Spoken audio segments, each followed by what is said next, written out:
ko na. Gamit ang mga to para nabaligtad. Guys, ang aking pangbaligtad. Yan. Mahirap kasi pag isang kamay lang.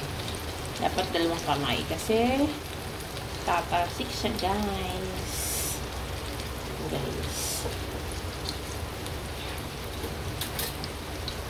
Maruya. Ayan. Maruya. Sa tag-ulan. Guys, umuulan na naman dito sa amin. Maulan na naman. Tag-ulan na kasi kaya ganun, guys.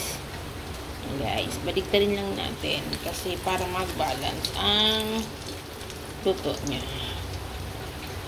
Maganda yung rice flour. Sticky siya. Sticky rice. Rice flour. Sticky rice. Or sticky rice. Yan, guys. Maganda siya, madikit.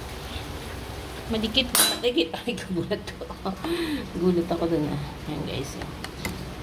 Babad dyan, then lalagay sa naglag na pala yung tinidor. Babad sa rice flour and flour. Guys, rice flour and then ito. Nilagyan ko pa nito. And guys. Then sinasalang sa mantika. Ayan, ito. Wow. Oh, kuya ko pala. Oh, kaya ko. Oh, depende. Ayan, guys. Para balance na ang pagluto. Guys, maraming salamat sa panonood, you guys. Ingat pong lahat. Maulan na naman. Maulang araw na naman sa ating lugar. Thank you for watching. Bye-bye. God bless.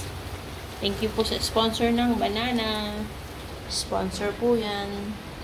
And guys, kaya kung gusto niyo bumili ng murang saging, punta lang po kayo sa Pote Market. Mura po ang saging doon. 30 pesos. 30 pesos lang ang per kilo nitong saba.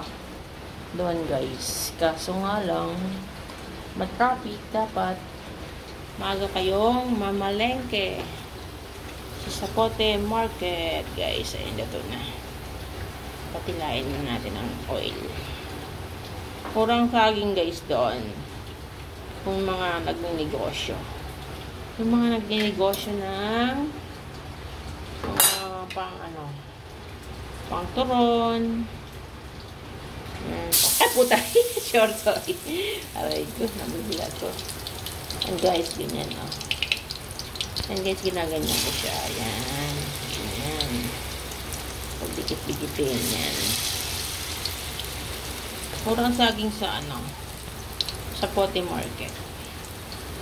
Ewan ko kung ganun lang din sa ibang palengke. 30 pesos per 30 pesos per kilo.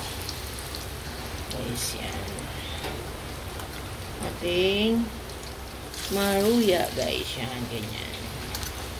Ganyan ako gawa ng maruya. And guys, thank you for watching. Pangalawang salang ko na to, guys. Bye-bye.